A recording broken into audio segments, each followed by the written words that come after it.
NBA Finals are set. And ladies and gentlemen, boys and girls, just tonight is game one of those NBA Finals featuring Jimmy, aka Emmy Butler, versus Nikola Jokic, the two-time NBA MVP.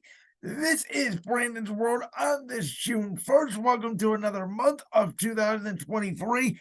This is the last month of the first half of this year. An incredible, wild year in sports, and the NBA season is about to conclude.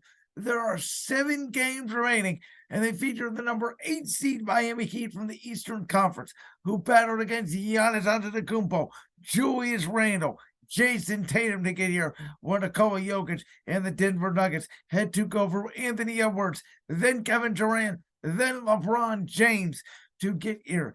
Denver dominated the Western Conference all season long. Miami barely made the postseason. Miami lost in their initial play-in tournament game to Trae Young and the Atlanta Hawks.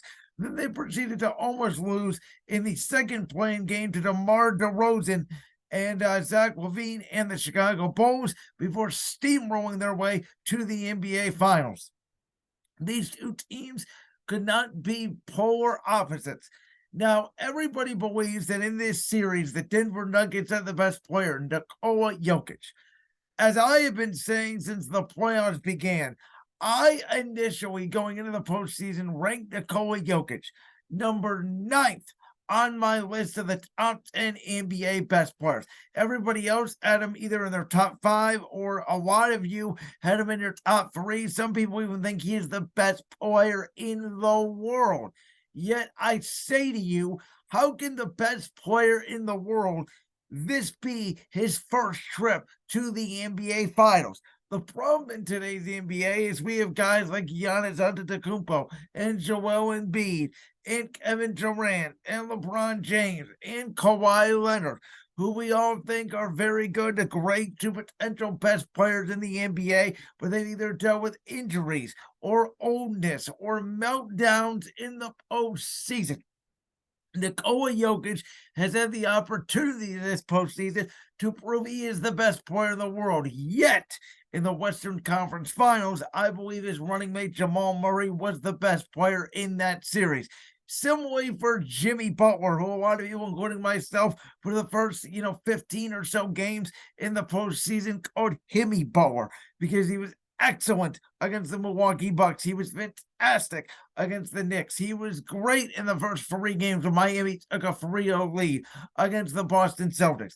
Then Emmy Butler turned into Jimmy Butler for about 2 and 3, in 7/8 games until about the fourth quarter of Game 6 when he rose and shone. Miami did not get the stop, but luckily for the Heat, they dominated the Boston Celtics, who I always said never had that guy in Jason Tatum, regardless if he suffered an ankle injury or not. Boston did not come out ready to play in that Game 7, and the Miami Heat advanced. But you can make the argument that guys like Caleb Martin, Dave Vincent, Duncan Robinson, Max Strus, these 4 undrafted players for the Miami Heat, carried them in Game 6 and Game 7 to the NBA Finals. Denver, we know about their 1-2-3 punch. Nikola Jokic, Jamal Murray, Michael Porter Jr. They also have contributions from guys like Kentavious Caldwell-Pope, Jeff Green. But Miami is the deeper team. And if Jimmy Butler turns into Emmy Butler and at least matches or somewhat matches Nikola Jokic's production, then if Bam Adebayo can match or somewhat match Jamal Murray's production, folks, this is a closer series. I personally believe that people realize because of the depth of the Miami Heat. It used to be in the NBA, if you had 2 or 3 stars, you would win the championship no matter what. You were just the better team. You had the better player.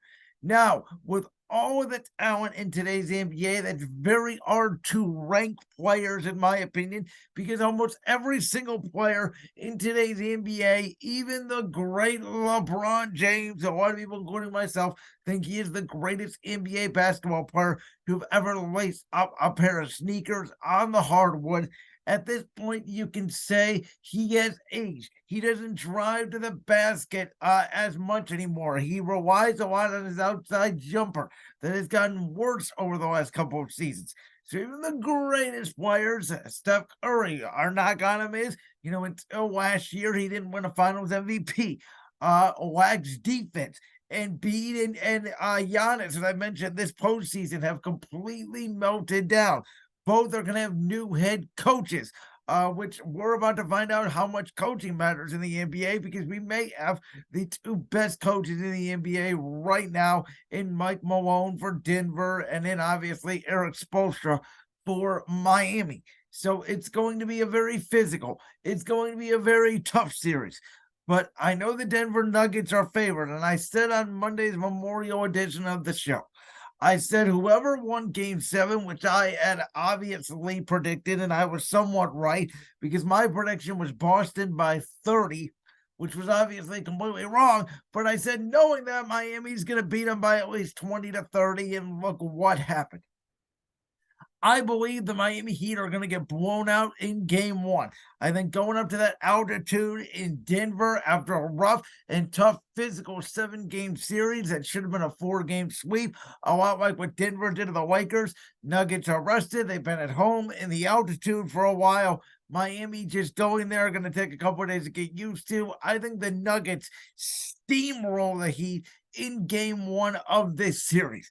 But then I believe Miami will bounce back. They will win game 2 in Denver. They will win game 3 back in Miami. It will be a 2-1 series lead for the Heat. And the pivotal game of the series will be game 4, which I believe at that point Denver will win. It will be 2-2. Miami will go back to Denver. They will actually win game 5, and then the Heat in game 6 will win on their home floor. And for the first time in the history of the NBA, and as I have been really saying here over the last month when it was clear the Miami Heat were no ordinary 8 seed. If Jimmy Butler, if Emmy Butler, Bam Adebayo, Max Strus, Gabe Vincent, Duncan Robinson, Caleb Martin, Kevin Love, Kyle Lowry, this Miami Heat team wins the NBA championship, it will go down in history as potentially the greatest NBA championship ever won, given the circumstances. This Miami Heat team was 44-38 in the regular season. They were 2 minutes away from not making the postseason and almost losing 2 straight back-to-back at home games in the NBA's dumb, gimmicky play-in tournament. Now, if they can win 4-7 in this series, they will be the NBA champions, making it, I believe, even more impressive than the Cavs 2016 NBA Finals victory. For the first time since 2016, I believe this will be our best shot to get a game 7 in the NBA Finals. Do we get it? No, I don't think so. But this is really going to be on Jimmy Butler and Nikola Jokic. You want to talk about defining legacies. I don't care what you did in the first round. I don't care what you did in the second round. I don't care what you did in the conference finals. This is the series, the moment. 7 games, primetime, ABC, Mike Breen, Jeff Van Gundy, Mark Jackson. The stage, the games. If Nikola Jokic wins this series, dominates, and wins Finals MVP, I will put Nikola Jokic as the best player in the world. But he has to win this series. I don't know how you can be the best player in the world if you're not even the best player on your own team. And if this is your first and only potential Finals appearance, Nikola Jokic, prove all the haters like me wrong. Go out there and dominate. Have yourself a triple-double all you want. I don't care. You better win the game. Jimmy Butler, people have been calling you Jimmy Butler, playoff Emmy, playoff Jimmy for so long. You melted down in game 4, game 5, 3 7/8 quarters in game 6. This is time for Jimmy Butler to rise again. If Jimmy Butler really wants to win a championship, Jimmy, this is the year, because like it or not, the Denver Nuggets are beatable. The Lakers had chances to beat them. They could not capitalize on those late game situations. We already know the Miami Heat are beatable. The question's going to be, I think Jimmy Butler's going to play well. I think Nikola Jokic is going to play well. I think Bam Adebayo will play well. And I do believe Jamal Murray will play sensational. The question's going to be Max Strus, Gabe Vincent, Duncan Robinson, Kevin Love, Kyle Lowry, KCP, Jeff Green, those role guys from each team. What do they do? Michael Porter, you could even throw in there as well. What do they do to offset their star/superstars production? I think the Miami Heat are deeper. I think deeper teams win in today's NBA, and that's why I'm predicting the Miami Heat to win in 6 games. Though again, I think the Denver Nuggets steamrolled tonight in game 1. I'm very much looking forward to Tuesday's show, because on Tuesday, not only will we have game 1 to break down, but we will have game 2 to break down, with game 3 on the horizon on Wednesday. And then Thursday, we get to come back on here and break down game 3 and get ready for the weekend, which will include game 4 and game 5. So there's going to be a lot to break down. I'm going to have my analysis, sort of game by game, what I think.